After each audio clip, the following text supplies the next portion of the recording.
welcome back to Women Shaping the Future of Product and AI. In today's episode, it's a little different. There is no guest, no interview, no slides, no framework. Today, this conversation is for you.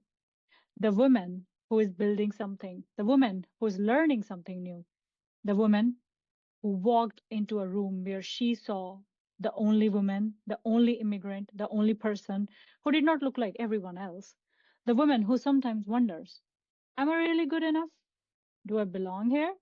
Am I too late to start? Should I even try? I want to hear you this clearly, very clearly. You belong here. Not because someone gave you permission, not because someone invited you, because you earned your place. The technology industry does not need more people trying to fit in. It needs women who bring their full perspective. For years, women in technology have been told to become more confident, speak louder, take more space, act like a leader. But I want to challenge that idea, to be honest. Maybe leadership was never about becoming someone else. Maybe leadership is about trusting what you already bring, your lived experience, your curiosity, your ability to see problems differently, your empathy, your ability to connect technology with humans. Because the future of technology is not only about building faster systems, efficiencies, ROIs, it's about building better systems. And that requires people who understand people, right? So, to every woman entering AI, tech, STEM, you name it, right now, I know this moment can feel overwhelming. Every day there is a new model, the stress is different, a new tool, a new announcement, a new person telling you that you're already behind. No, you're not behind. Let me tell you. The AI changes does not belong only to engineers, only to researchers, only to people who started yesterday or who are at big tech. It belongs to builders. Yes, product managers, designers, entrepreneurs, educators, creators, researchers, operators, you name it. Women who understand problems and know how to turn them into solutions.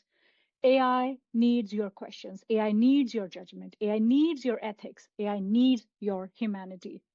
Your career will not be a straight line, I'm telling you. And I want to remind you of something important. The most interesting women rarely have simple stories. You get it? The women who changed industries, the women who moved countries, the women who restarted altogether after a career break, the women who actually shifted career, the women who became a leader in later life, that woman who built after failure.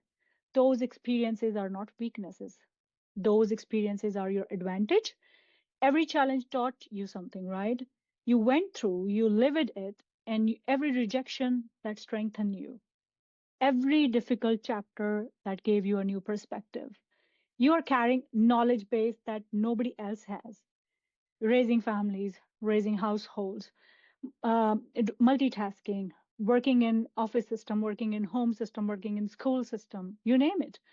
Now let's talk about something real. The hardest part of being a woman in technology is sometimes not learning the technology. It is believing you have right to lead. Many women spend years preparing, more certifications, more experience, more proof, more validation, somebody saying yes for them. Meanwhile, someone else with half the experience applies for the role because they believe they're already there, right? They're ready. Confidence is not always something you find. Sometimes confidence is something you practice. You build it by showing up before you feel completely ready. You build it by sharing your ideas. You build it by asking the question nobody else asked. You built it saying, I have something valuable to contribute. You are that woman. And to the woman who is building with AI, do not just become a user of technology, become the creator of technology. Learn the tools, experiment, fail, build, rebuild, ask the questions. That's okay. Understand your customers, understand the businesses, understand the human impact. The future belongs to people who can connect technology with purpose.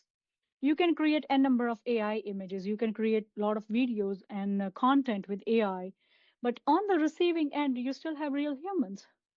On the receiving end of education, you still have humans. And women are uniquely positioned to do this because great producers, like all the great products, I would say, are not just built with intelligence. They are built with that understanding, that multitasking. And your voice definitely matters in today's world in STEM.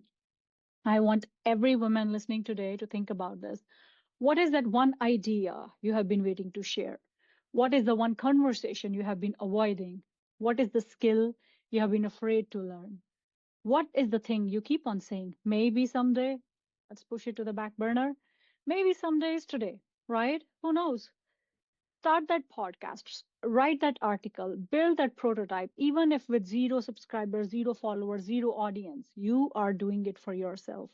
Apply for that role. Raise your hand, speak up, get that chair, mentor another woman. I'm doing it. I'm on the target of mentoring like thousands and thousands in 2026. Create the community you wish existed for you. And especially now with Sabrina Romanov and couple of her similar niche, the skills, the way they're trying to uplift all the women in 2026, it's a magic. Please join the wagon because success is not only about reaching the top, it is about reaching back. The most powerful leaders are not the ones who climb alone. They create ladders, they open doors, they say, I struggle with this too, let me help you. Every woman who supports another woman changes the future. Every mentor changes a career. Every conversation creates that possibility. So one closing and final message for all of you over there, to women, to the alliances that we have, to the allies that we have, to every woman in technology, product, AI, STEM. Your journey does not need to look like somebody else, anyone else, right? You do not need to become louder to become powerful. No, absolutely not. You do not need to lose your kindness to become a leader. No, you do not need permission to innovate, to be present, to be validated.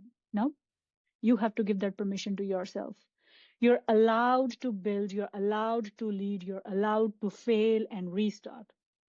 You're allowed to dream bigger than the expectations placed on you. The future of technology is being written right now, and I do hope you remember this. Your perspective is not a limitation, it is your superpower. Thank you for listening to Women Shaping the Future of Product and AI. I'm Manning Grewal. Keep learning, keep building, and keep believing that your voice belongs in the room. I'll see you in the next one.